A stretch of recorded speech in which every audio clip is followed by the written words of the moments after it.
Muzinda, komine Mpanda, intara ya Bujumbura. Muzinda Sun Business je nk'inyishu. Muzinda Sun Business ibazaniye hoteli nziza cyane igezweho ifise uburaro bwiza, ivyumba bifise barza ku buryo wisamira akayaga keza mbere wirabira n'igisagara cyose ca Muzinda. Sivyo gusa igufitiye ibitanda byiza n'isuku, ubwogero bwiza burimwe amazi ashushe n'akanye ubyitiramo.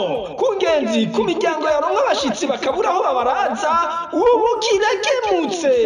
Kuri bamwe mufise imanza mu miryango, dote, mariage, anniversaire n'izindi, Muzinda Sun Business bafitiye salle conference, inyubako y'amanama canke imanza zitandukanye, cuisine ariyo igikoni na veterinere w'inzobere, ibinyobwa bigezweho, imivinyi itandukanye n'ibindi. akabirya rero bagufitiye na mini sale zitekanye ziri hejuru muri etage, aho ushobora kuyicariramo ugategura ivyawe kandi uriko wifatira n'agacupa ugaca wironkera na connection internet. Ivyo byose rero ndakubwire ni kwibe yisosa kurusha isukari. Sivyo gusa, Muzinda Sun Business igufitiye n'ibibanza by'idandarizo kwibarabara, amaduka yubatswe ku buhinga bwa none kandi hari n'ibibanza bikotwa. Muzinda Sun Business iri muri zone Muzinda, komine Mpanda, intara ya Bujumbura,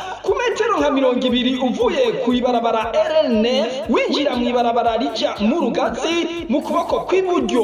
Ufise icubaza akura kuri 62 amajana 93 amajana 897 canke 68 amajana 313 amajana 992. Muzinda Sun Business yaje kubwanyu.